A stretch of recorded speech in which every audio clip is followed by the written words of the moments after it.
Dear friends, ಇವತ್ತು ನಮ್ಮ ಯುವ ಜನತೆಗೆ ನಾನು ಒಂದು ಕಿವಿ ಮಾತನ್ನು ಹೇಳ್ತಾ ಇದ್ದೀನಿ.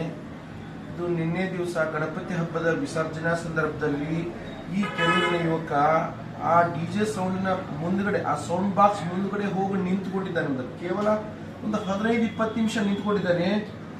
ಆ ಡಿಜೆ ಸೌಂಡಿಗೆ ಇವನು ಎರಡೂ ಕಿವಿಗಳು ಪೂರ್ತಿಯಾಗಿ ನಾಶ ಆಗಿದೆ. ಇವತ್ತು ನಾನು ಏನ್ ಮಾತಾಡ್ತಾ ಅವ್ನಿಗೆ ಏನು ಗೊತ್ತಾಗಲ್ಲ. ನೀವು ನೋಡ್ಬೋದು ಅವನ ದೃಷ್ಟಿ ಯಾವ ತರ ಇದೆ. ಈ ವ್ಯಕ್ತಿಯ ಕಿವಿಗಳು ಎರಡೂ ಹೋಗಿದ್ದೇವೆ. ಅದಕ್ಕೆ ನಾನು ನಿಮ್ಗೆಲ್ಲ ಹೇಳ್ತಾ ಇರೋದು ಏನಪ್ಪಾ ಒಂದು ಕಿವಿ ಮಾತಂದ್ರೆ, ನಾವೆಲ್ಲ ಡಿಜೆ ಸೌಂಡ್ ಮುಂದೆ ನಿಂತುಕೊಂಡು ಹುಚ್ಚೆದ್ದು ಕುಣಿತೀವಿ. ಆ ಧ್ವನಿಯ ಪೊಲ್ಯೂಷನ್ ಅನ್ನ ಲೆಕ್ಕ ಹಾಕುವುದಿಲ್ಲ. ಇದು ಈ ಯುವಕರ ಮೇಲೆ ಆದಂತ ಒಂದು ಪರಿಣಾಮ.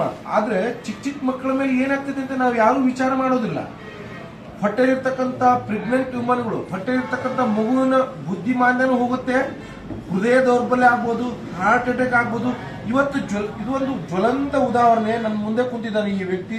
ಅವನು ಎರಡೂ ಕಿವಿಗಳು 95% ಹೋಗಿದೆ, ಕೇವಲ 5% ಅವ್ನಿಗೆ ಜೋರಾಗಿ ಮಾತಾಡಿದ್ರೆ ಮಾತ್ರ ಕೇಳುತ್ತೆ. ನಾನು ಇಷ್ಟು ಸಾಮಾನ್ಯವಾಗಿ ಮಾತಾಡ್ತಿದ್ರು ಅವ್ನಿಗೆ ಏನು ಕೇಳೋದಿಲ್ಲ. ಯಾಕಂದ್ರೆ ಅವನ ವ್ಯಕ್ತಿಯ ಒಂದು ಹಾವಭಾವ ನೋಡ್ಬೋದು. ಆ ವ್ಯಕ್ತಿಯ ಪೂರ್ತಿಯಾದಂಥ ಕಿವಿಗಳು ನಾಶವಾಗಿದೆ. ಅದಕ್ಕೆ ನಾನು ನಿಮ್ಮಲ್ಲಿ ಒಂದು ವಿನಂತಿ ಏನ್ ಮಾಡ್ಕೋತೀನಿ ಅಂತಂದ್ರೆ, ಈ ತರ ಹೆಚ್ಚೆಚ್ಚಾಗಿ ಡಿಜೆ ಸೌಂಡ್ ಅನ್ನು ಹಚ್ಕೊಂಡು ನಾಟ್ ಓನ್ಲಿ ಗಣಪತಿ ಹಬ್ಬದಲ್ಲಿ ಮಾತ್ರ ಅಲ್ಲ, ನಾವು ಉಳಿದ ಸಂದರ್ಭದಲ್ಲಿ ದೀಪಾವಳಿ ಇರ್ಬೋದು ಅಥವಾ ನಮ್ಮ ಮದುವೆ ಸಮಾರಂಭದಲ್ಲೂ ಹುಚ್ಚ